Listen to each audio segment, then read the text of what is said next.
जिद्द आणि चिकाटी असेल तर असाध्य गोष्टही साध्य करता येते. रायगड जिल्ह्यातल्या क्षितिज वर्तकला भेटल्यावर याचा प्रत्यय येतो. हातांनी कायमची साथ सोडली असली तरी बुद्धिमत्तेला पायांनी साथ देऊन त्यानं संगणक क्षेत्रात वाटचाल सुरूच ठेवली आहे. अलिबागच्या क्षितिजला जन्माच्या दुसऱ्या दिवशी कावीळची लागण झाली. योग्य उपचार मिळाले नसल्यानं त्याला सेरेब्रल पासली हा दुर्धर आजार जडला. त्यामुळे त्याच्या मेंदूवर थोड्या प्रमाणात परिणाम झाला तर हात कायमचे निकामी झाले. पण नियतीसमोर त्यानं हार मानली नाही. हात नसले तरी पायांच्या सहाय्यानं त्यानं संगणक क्षेत्रात वाटचाल सुरू केली. मॅग्निफाय करून म्हणजे मोठे करून त्याला ते हे करता येतात.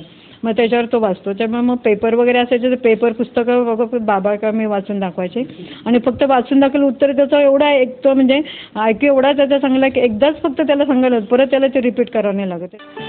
क्षितिज आजवर कधीच शाळेत गेला नाही. त्यामुळे बाराखडीची ओळख त्याला कधी आई तर कधी वडिलांनी करून दिली. मात्र पुस्तकं त्याचे मित्र होऊ शकले नाहीत, कारण ती वाचणं त्याला कठीण जात होतं. त्यामुळेच त्यानं संगणकाला आपला मित्र बनवलं.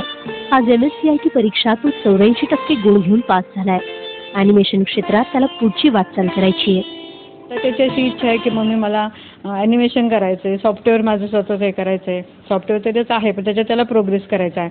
नंतर ॲनिमेशन करून मला एक माझी छोटीशी कार्टून फिल्म तयार करायची, अशा खूप अशा अपेक्षा. म्हणून त्याची जी इच्छा असेल ते म्हणजे माझी इच्छा आहे की त्याला ते पुढे करत जावं. संगणकाच्या सर्व प्रकारच्या सॉफ्टवेअरवर त्यानं पकड मिळवली आहे. वर्तकवेब.com नावाचं संकेतस्थळ त्यानं विकसित केलंय. त्याची ही वाटचाल इतरांसाठी निश्चितच प्रेरणादायी आहे. Harshad Kashalkar, ETV news, Raigad.